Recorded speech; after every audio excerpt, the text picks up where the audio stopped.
Hola a todos y bienvenidos a otro video de Your English Coach. Soy coach y hoy vamos a hacer algo diferente, practicar tu conversación en inglés. Este video es perfecto si quieres mejorar tu fluidez y sentirte más seguro al hablar. Pero antes de comenzar, te hago una pregunta. ¿Te has sentido alguna vez incómodo al conocer a alguien nuevo en inglés? Si es así, quédate hasta el final porque vamos a practicar juntos cómo manejar esa situación. Vamos a ello. Hoy vamos a trabajar con un diálogo que simula el momento en que conoces a alguien por primera vez. Yo diré mi parte y tú vas a leer y decir en voz alta la parte que te corresponde. Este ejercicio es una excelente manera de practicar respuestas comunes que puedes usar en situaciones reales. ¿Estás listo? Perfecto, vamos a empezar. Este es un tipo de conversación que todos hemos tenido, ya sea en una fiesta, en el trabajo o en una reunión con amigos. Es algo que puede ser un poco incómodo, especialmente si no dominas el inglés, pero no te preocupes. Hoy te voy a dar las herramientas para que te sientas más cómodo hablando con nuevas personas, así que vamos a hacerlo. Voy a leer la primera línea del diálogo y cuando llegue tu turno, tu parte aparecerá en pantalla. Tu tarea es leerla en voz alta como si estuvieras respondiendo a la persona en la conversación. Recuerda, esto es solo una práctica para que puedas estar preparado cuando se dé una situación similar en la vida real. Hi, you must be Anna. I'm Alex. It's nice to meet you. I've heard a lot about you from Steph. She's mentioned that you two have been friends for a long time. It's always nice to meet someone close to a good friend. Hi, Alex. Yes, it's nice to meet you too. It's great that Steph has spoken so highly of you. We've been through a lot together, so I'm glad to finally meet you. I've heard so much about you as well. So, Steph tells me the two of you go way back. That's awesome! How did you guys first meet? I'm curious to know how long you've been friends. Yeah, we grew up together here in Columbus.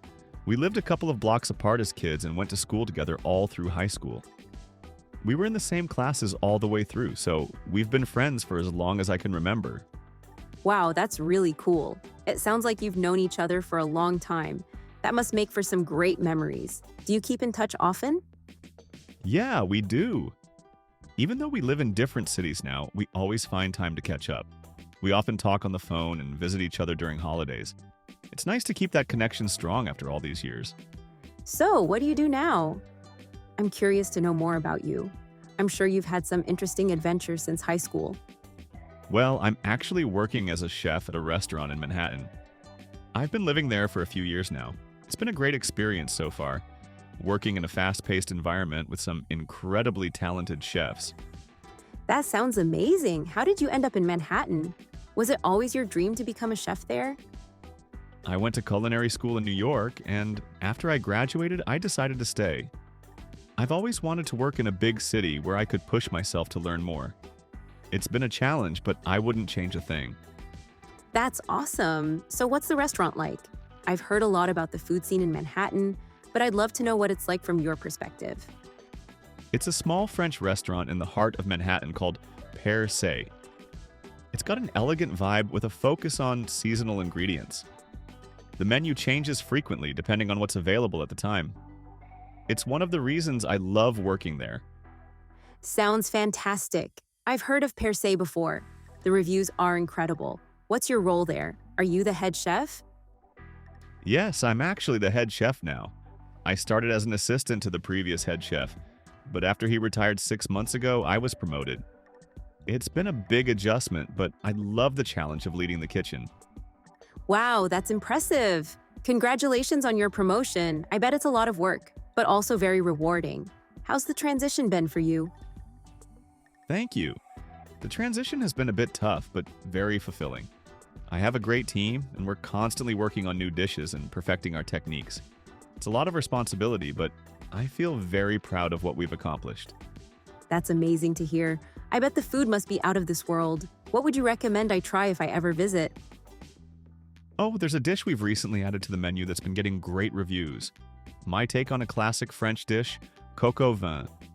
It's a slow-cooked chicken dish with rich, deep flavors. I think you'd really enjoy it. That sounds absolutely delicious. I'll have to make sure to try it next time I'm in New York. Are there any other dishes you've added to the menu? Yes, there's another one I'm really proud of. A seafood risotto with lobster and shrimp. It's light but rich at the same time, and the flavors really come together perfectly. It's become a favorite among our regulars. Wow, both dishes sound incredible. You've definitely made me hungry just talking about them. I'll have to book a trip to New York soon to try them for myself. I'd love for you to visit, and I promise it'll be on the house. It's always great to have friends come by and try my food. I love the idea of slow-cooked dishes like coq au vin.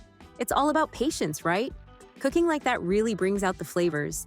I can imagine the aromas in the kitchen when that's being prepared. Exactly.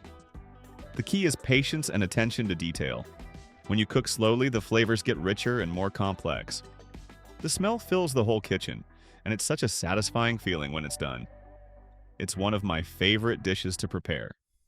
That sounds so comforting and delicious. It's the kind of dish that makes people feel at home no matter where they are. I've always admired chefs who can make simple ingredients into something extraordinary. Thank you, that means a lot to me. We try to keep the ingredients simple but elevate them with technique. It's about knowing the balance between technique and creativity. That's where the magic happens. I can see that. It sounds like you've really mastered the art of cooking. And speaking of technique, how do you come up with new dishes? Do you get inspiration from other chefs, or do you just experiment in the kitchen? It's a bit of both, really. I've learned a lot from other chefs and their techniques, but I also love experimenting with flavors. Sometimes it's as simple as trying a new combination of ingredients or revisiting a classic dish with a twist. Inspiration comes from everywhere. Even a walk in the park can spark an idea. I love that. Inspiration can really come from anywhere, can it? And how do you keep your menu fresh and exciting for your regular customers? I'm sure they're always looking for something new. That's the challenge. We change the menu seasonally to keep things interesting. And I also pay attention to customer feedback. If they're raving about a particular dish, we make sure to keep it around. But I always try to introduce something new every few months, just to keep things exciting. That's such a smart way to approach it. I bet it keeps the regulars coming back for more. And speaking of the menu, do you have any favorite dishes that you always love making? It's hard to pick just one, but if I had to, I'd say I love making the risotto. It's such a versatile dish. You can play with the ingredients and create so many different versions. Plus, it's a crowd pleaser every time. I can see why. Risotto is such a comforting dish, and it's the kind of meal that brings people together. I bet you make it just perfectly. Thank you. It's all about getting the right consistency and timing. But once you get it, it's such a satisfying dish to make. And when the customers love it, it makes it all worth it.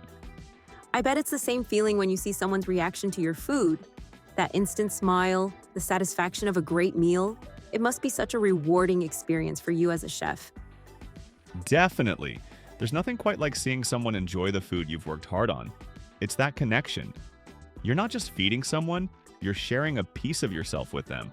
That's what makes cooking so meaningful. Gracias por practicar conmigo hoy en Your English Coach. Si te gustó este ejercicio, por favor dale un like al video. Compártelo con tus amigos y suscríbete al canal para más videos como este. Sigue practicando porque cada conversación es una oportunidad de mejorar. Nos vemos en el próximo video. Hasta luego.